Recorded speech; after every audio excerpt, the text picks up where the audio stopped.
küsiks teie kõigi käest, et kuidas te hindate tänast seda, et kui palju täna metsa raiutakse Eestis, kas seda raiutakse liiga palju või liiga vähe, kas see peaks kuidagi muutuma või jääma samasuguseks? Alustaks Pille sinust.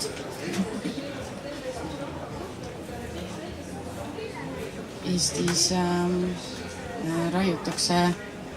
raiutakse metsa, mis on öelda nüüd Keskkonnaagentuuri, kelle kätte kõik need numbrid jõuavad. Nende hinnangud ENPL-il seda numbrit öelda ei ole. Raiutakse pigem vähem kui see arengukava ja see kompromissettepanekud on lahti kirjeldanud, et mis maksimaalselt võiks. Et see on Keskkonnaagentuuri statistikute hinnata. Metsanduse arengukava siis? Jah, metsanduse arengukavas olevad numbrid, et raiutakse kõvasti vähem kui seal see maksimum ette on näinud, et mis vestlus meil siin kevadel läbi meedia käis. Ja ma arvan, et seal on ruumi veel. Liis? Jah, et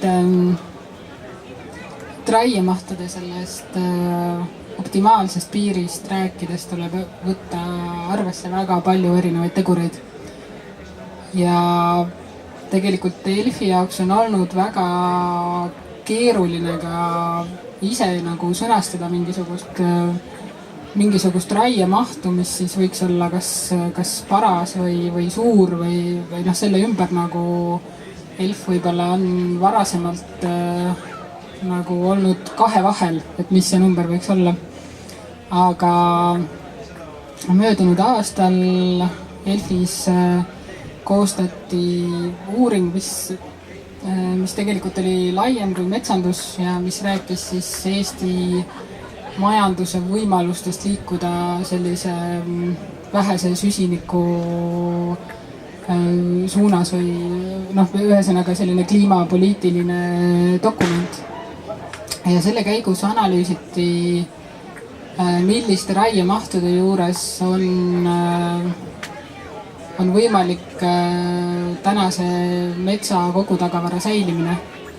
Ja mis selgus on see, et see raiemaht, mille puhul metsade tagavara säilib, on 8-9 miljoni tihumeetri vahel. Ja seda samuti arvutas Keskkonnaagentuur, et tegelikult on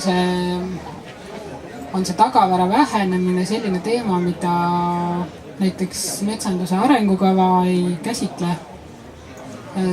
Metsanduse arengukavas nähakse seda, et tagavara võiks olla aastaks 2020 isegi natuke suurem, kui ta on praegu.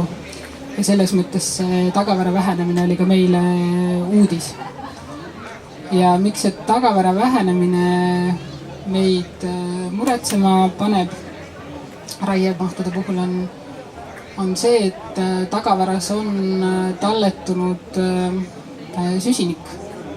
Ja kui see süsinik sealt vabaneb, siis teadupärast see põhjustab meil kliima soojenemist. Ja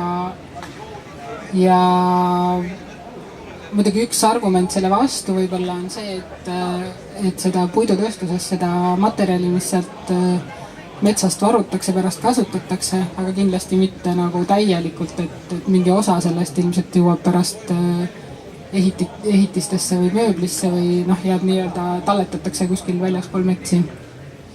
Ja praegu raiemaht tegelikult ilmselt kuskil seal sama piiri peal ongi, mis säilitaks selle metsade tagavara.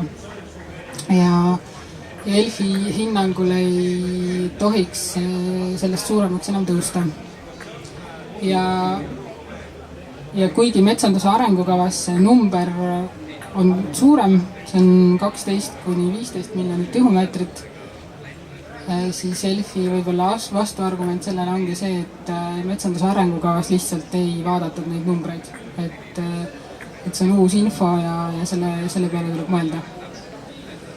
Et siis kokku võtta, siis metsanduse arengukava näeb ette raiemahtude kasvu praeguselt 8 miljonilt tihumeetrilt ja nii-öelda kliimapoliitiliselt neutraalne oleks praeguste arvutuste kohaselt, et see ei kasvaks niimoodi.